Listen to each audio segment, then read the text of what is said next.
Hey, in this video, I'm going to be sharing with you something that within the last, I believe, 6 months has truly helped me in really working through things that have happened to me as a child. So if you have had adverse childhood experiences, if you had a difficult childhood, I highly, this book that I'm going to be talking about, if you have not come across this book, then you're absolutely going to want to take advantage and get a copy and read it and begin to take action. So I'm really looking forward to sharing this with you if you don't know about it already. So, hey, I'm Anthony from strongmencoaching.com, and I've been coaching men for the last 9 years. If you haven't watched any of my other videos, I go into brain development and how we don't talk about this much, even in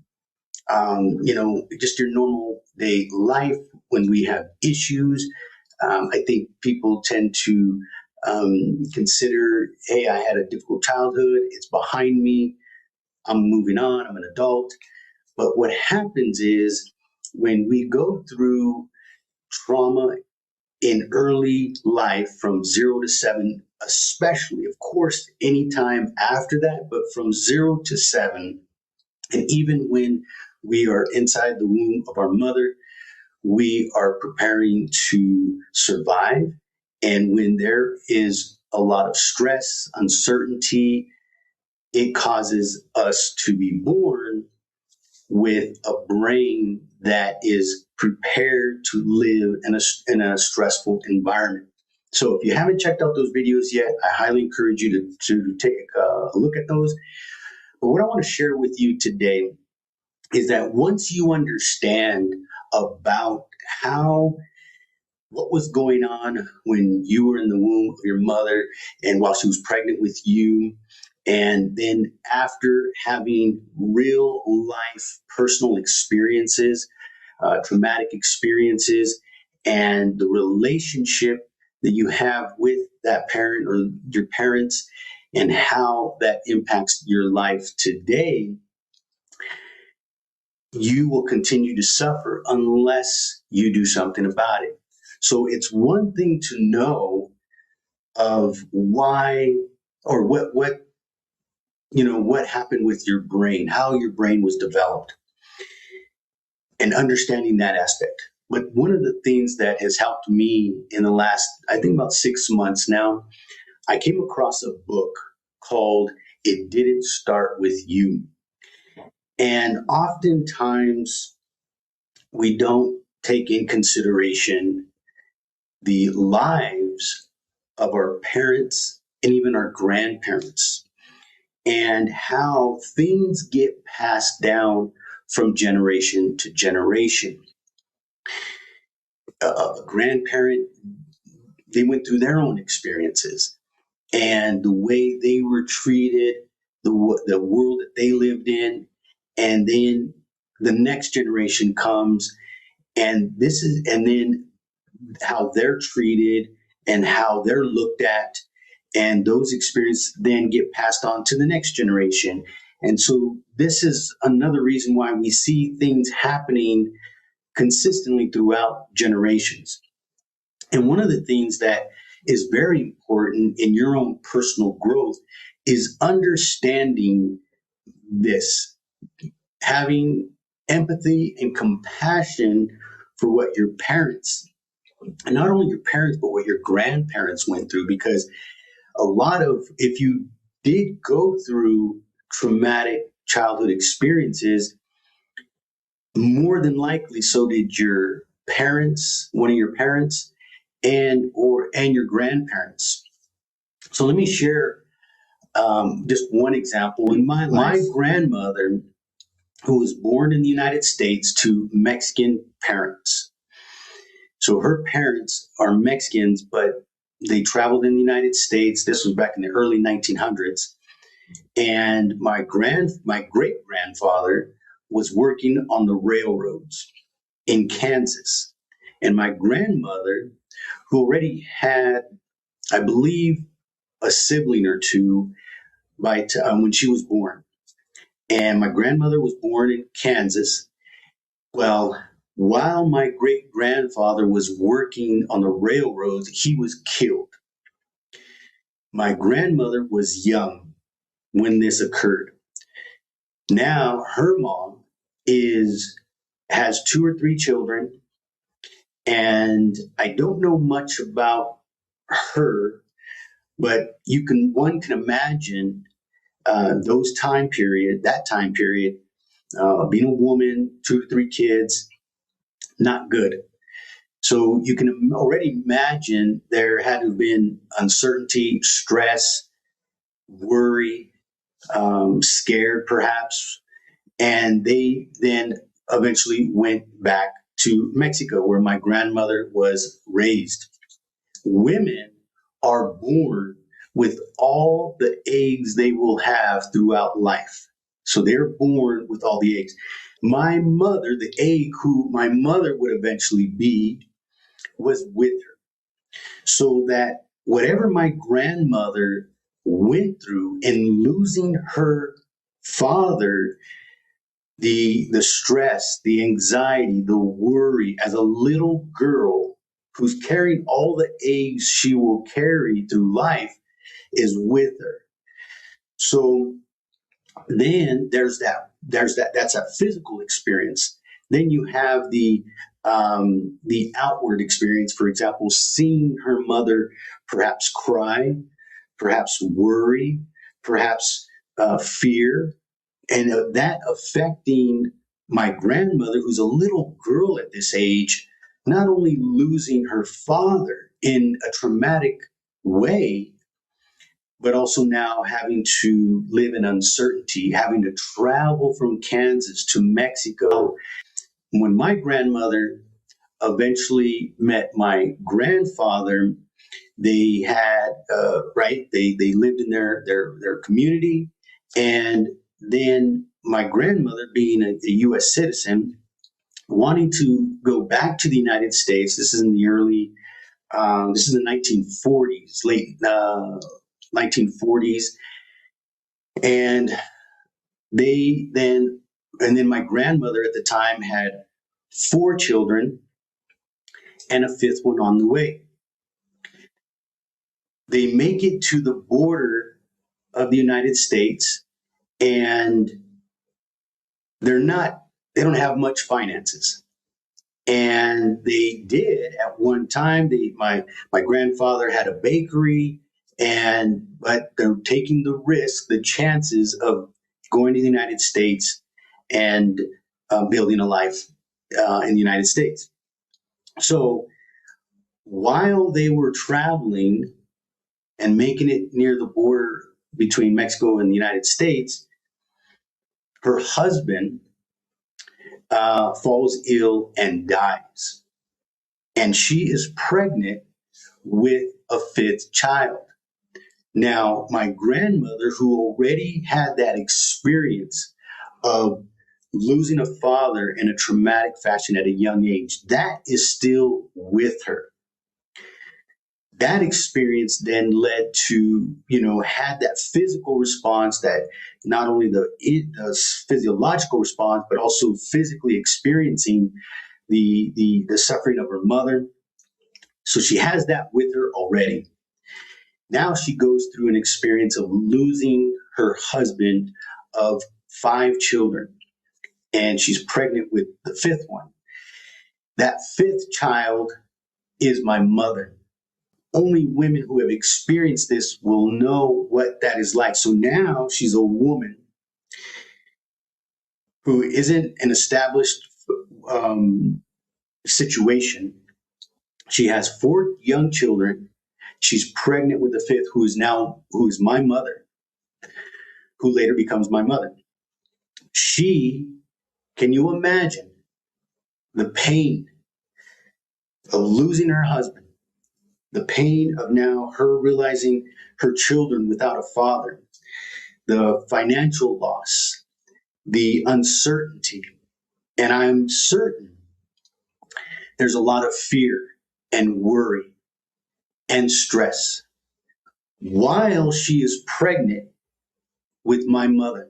So my mother, if you, like I mentioned, saw my other videos or understand this already yourself, that what a woman goes through when she is pregnant affects the development, especially the brain of the child. And all the cortisol, all the chemicals of worry and doubt and fear are running through the veins of my grandmother, which are also connecting with my mother.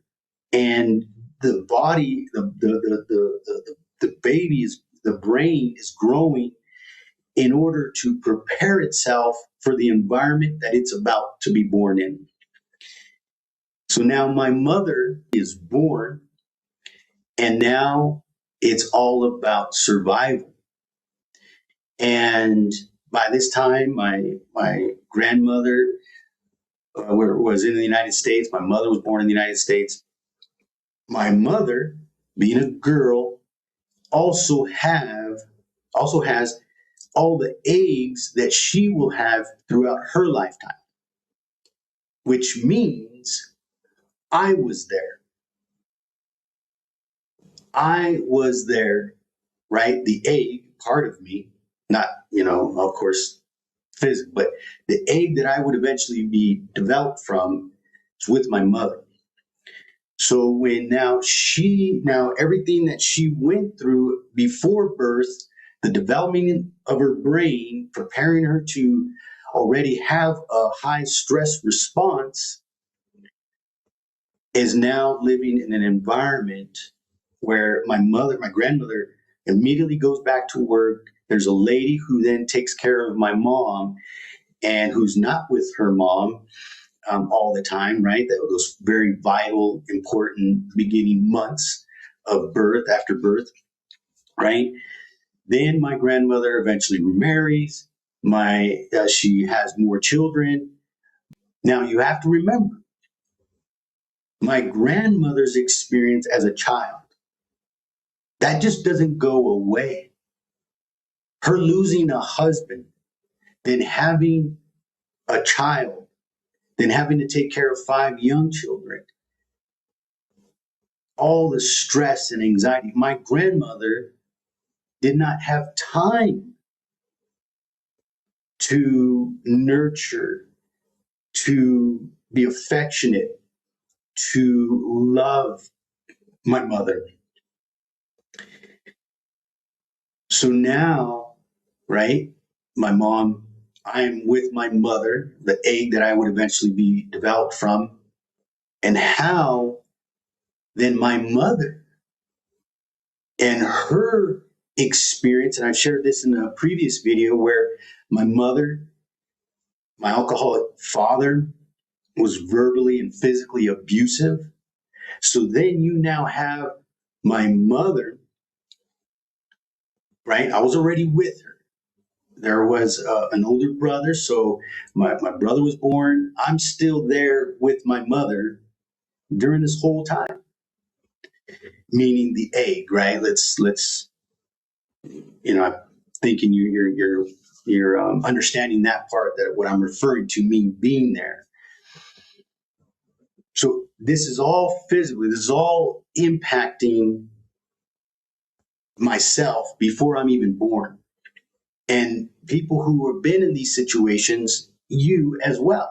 This is why it's important in your own development, your own personal development, your own healing from traumatic childhood experiences, that in understanding it, it helps in going back and understanding your parents and their life, but then also considering your grandparents and how this is being passed down from generation to generation, to where my mother, and what she was going through before I was born, and what she went through in not knowing her father, and how she had to work through that. When you don't know who your parents are, your father is, you have only those who have gone through it will truly know and understand what that's like. So my mother, who was with my grandmother when she lost her father, and then my mother being with her mom when her father passed away, and she's pregnant with my mother, my grandmother, and then my mother has me when she's stressed, she's worried, she's fearful. So my brain is being developed to survive an environment that is unsafe, unloving, unkind. All that cortisol, the stress, the adrenaline. So then when I'm born, my brain is ready to have that stress response. Then I go through my own physical abuse, verbal and physical abuse with my own father. This book helped me in understanding and coming to understanding of my parents and what they went through, and especially my mother, and how that has helped me in my own growth. But the thing that it does not do, and this is the point that I want to make, is that even having this education, this understanding, which is very helpful because then it's growth, it's family dynamics, it's, we should all be aware of this. When you understand what your parents went through, and we could get past our own difficulties and have compassion and empathy, that's growth, that's maturity. Then we can begin to do the work, that we can begin to work with what we have. Now we know what we're working with.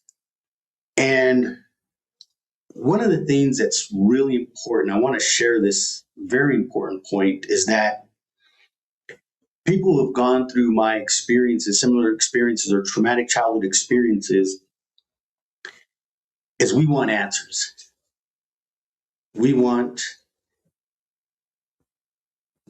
not only do we want answers, but we want the people who abused us to apologize, to understand what they did to us. And I want you to realize something very important. And the point that I want to make is accepting that more than likely you're never going to get that apology. You're never going to get the I'm sorry. You're never going to get the complete maturity and understanding of the person who has also had their own childhood experiences. Because look at your own life. And I know for my brother who was criticized by our father, he is not one to ever accept any kind of information that causes him to realize that he did something wrong, that he is doing something wrong, that he's not going to accept any sort of criticism. Because in his brain, in his mind, it's already an attack. It could be it could be just something that could help him in his life, but he's not going to be willing to hear it, especially if it's from a sibling, especially if it's a sibling who he was compared to. So in his brain, he's not going to accept his wrongs. He's not going to accept where he is wrong. He's not going to accept that he is capable of doing anything wrong, even though there is evidence of it. Well, it's the same for your parents. They are not going to admit, in many cases, it could be great. It could be a wonderful experience if you can get that honest apology, but more than likely, you're not going to. For years, I tried speaking with my father, and in his own mind, he couldn't compute the facts of what he did, especially to my brother and I. To him, it was impossible. To him, there was like, there's no way I did those things. But it's that defense mechanism. And my father never came to his senses to where what I was telling him was the truth. And so that really angered, or not angered me, but that really disappointed me. That I wanted that apology, I wanted that acknowledgement, but I was never going to get it. My father, this is going to be 3 years. My father passed away, and we'll never get it. But that's part of the growth and the maturity of the individual who want those answers, who wants that apology. My mother is still alive, and I've had to come to the realization myself that I'm also never going to get a sincere apology from my mother in what she did. And got to realize that what she went through in her life and how her brain was developed. Now, just because somebody goes through these childhood experiences, these traumatic, doesn't give them the permission to be abusive or to not be held accountable, responsible for what they did. But for us that find freedom in this information, that and this compassion and empathy towards understanding what our parents went through, doesn't give them a pass. It doesn't take away the way your brain is developed. That's why you can read all the books you want. You can listen to all the podcasts. You can watch all the videos and have this education of, okay, I understand now that before I was born, my mom went through all this stress that impacted my brain development. Then I went to lived in a stressful environment where I was personally, verbally, and physically abused. And then, you go on as an adult, and everything in your life is impacted by the way you see the world. And that impacts every area of your life. Every area of your life.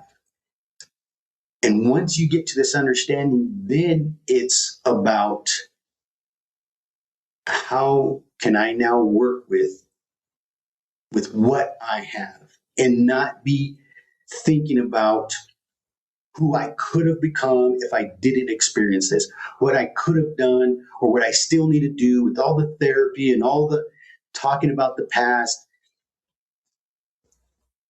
It's about moving forward with this new information and having compassion and understanding, not only on your parents, but especially on yourself. It's now about, all right, this is how my brain works. My brain works as though I'm hypervigilant. I'm looking for threats. I'm the calm one who doesn't want people to get angry, and I'm the one who people pleases, and I'm the one who doesn't face my fears. And once you realize that, it's because of your brain and the way it was developed in your most pivotal years of life. And when you look at your relationships, your financial situation, your career, your education levels, all of this was impacted. But once you have this information, then you know what you're working with. And it's that point when you can begin to make incredible changes in your life. And it's not going to be easy. But at least you now are fully aware. Can't redo the past. You can't go back to your grandparents' lives and wish they would have done something different, or they had better parents, and then, or that they weren't abused, and then your grandparents and your parents, and and how things, and then you begin to understand how things get passed down from generation to generation. and how being in this present moment, at this point in time of your life, in this year, in this time period of the world, that there's no going back. It is who you are right now and moving forward. So I hope that this has been something enlightening for you. And if you feel that there is someone who should listen to this, I encourage you to share this and help someone else perhaps realize what could be happening in their life as a result of their traumatic childhood experiences. And we get more people to understand these things and help us perhaps reconcile with our parents, perhaps reconcile with siblings, and come to understand people better, and but more importantly, understand yourself, so that you can improve the quality of your life. Because ultimately, that's what it's about: your well-being, your health, your happiness. So I encourage you, if you've gotten anything out of this video, to please share it with others. I will leave it at that. Once again, I'm Anthony from strongmancoaching.com. And until next time, stay strong.